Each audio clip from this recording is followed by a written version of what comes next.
মোহনবাগানের একটা টাইটেল জেতার মতো ওমেন্স টিম বানাতে হবে। Mohun Bagan needs a women's team, এবং সেটা কিন্তু জাস্ট ওমেন্স টিম বানানোর জন্য ওমেন্স টিম এমন না। Mohun Bagan always have the best talents of this country. মোহনবাগানের টাইটেল জেতার মতো ওমেন্স টিম লাগে। আচ্ছা, ঋষিক বলছে ঋতুবানকে লাইভে আনছো না কেন? ঠিক আছে, নেক্সট লাইভে ঋতুবানকে আনবো। আমাদের অ্যাকচুয়ালি কোলাপ করে লাইভ প্ল্যান হয়নি, নেক্সট একটা লাইভ করবো, সেখানে ঋতুবানকে ডেফিনেটলি আনবো। সোশ্যাল মিডিয়া ম্যানেজমেন্ট আরো প্রফেশনাল ভাবে করতে হবে, ক্লাবের ওয়েবসাইটও সময় মতো আপডেটেড রাখতে হবে।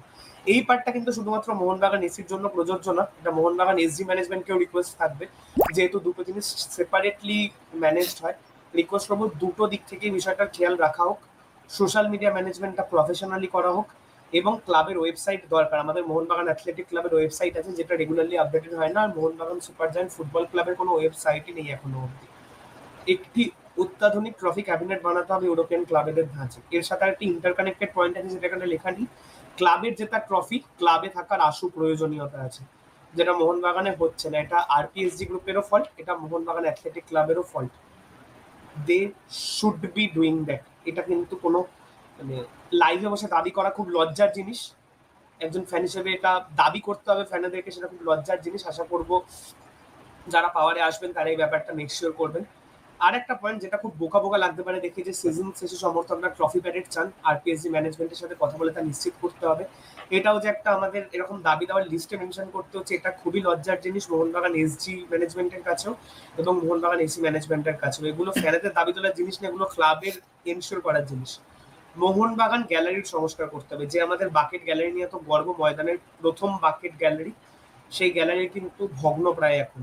ভগ্নপ্রায় মানে ভেঙে চলে গেছে বলছি না, বাট গিয়ে বসলে দেখবেন আপনার জামা কাপড়ে ধুলোর আস্তরণ পড়ে যাবে, যারা মোহনবাগান মাঠে গিয়ে মোহনবাগান লেখা গ্যালারিটায় বসেছেন। নতুন স্টেডিয়ামের দাবদার অনেকে করেন, সেটা এই মুহূর্তে ফিজিবল না, বাট গ্যালারি সংস্কার কিন্তু করাই যায়। গ্যালারিটা পরিষ্কার করতে আর্মির পারমিশন লাগে বলে আমার মনে হয় না, এটা করা উচিত। একটি অত্যাধুনিক সুবিধাযুক্ত ফুটবল একাডেমি তৈরি করতে হবে আরপিএসজি ম্যানেজমেন্টের সাথে কথা বলে। আমাদের সেল একাডেমি ছিল, তারপরে একাডেমি নিয়ে আমরা কোনো কথা শুনিনি। একটা একাডেমির আশু প্রয়োজন।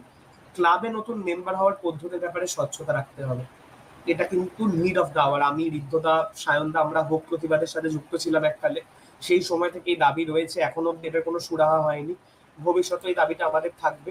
এবং আর একটা পয়েন্ট যেটা নিয়ে আজকে আমরা আর্টিকেল পাবলিশ করেছি, মোহনবাগান অ্যাথলেটিক ক্লাবের মাঠে ফুটবলের জন্য মোহনবাগান বছরে লক্ষাধিক টাকা খরচ করে। আমরা 20 থেকে 25 লক্ষ টাকা কোট করেছি, অ্যাকচুয়ালি আনঅফিসিয়ালি দেখতে গেলে খরচটা হয়তো তার থেকে অনেকটা বেশি।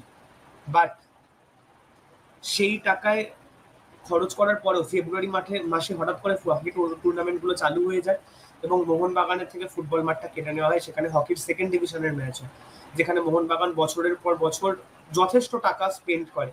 আমরা সেটা নিয়ে আজকে একটা আর্টিকেল করেছি অ্যাওয়ারনেস রেজ করার জন্য। এটা নিয়ে ঋদ্ধদা, সায়নদা, সৌমিকের কথা বলবে এখন, তারপর আমরা ট্রান্সফার আপডেটে আসবো।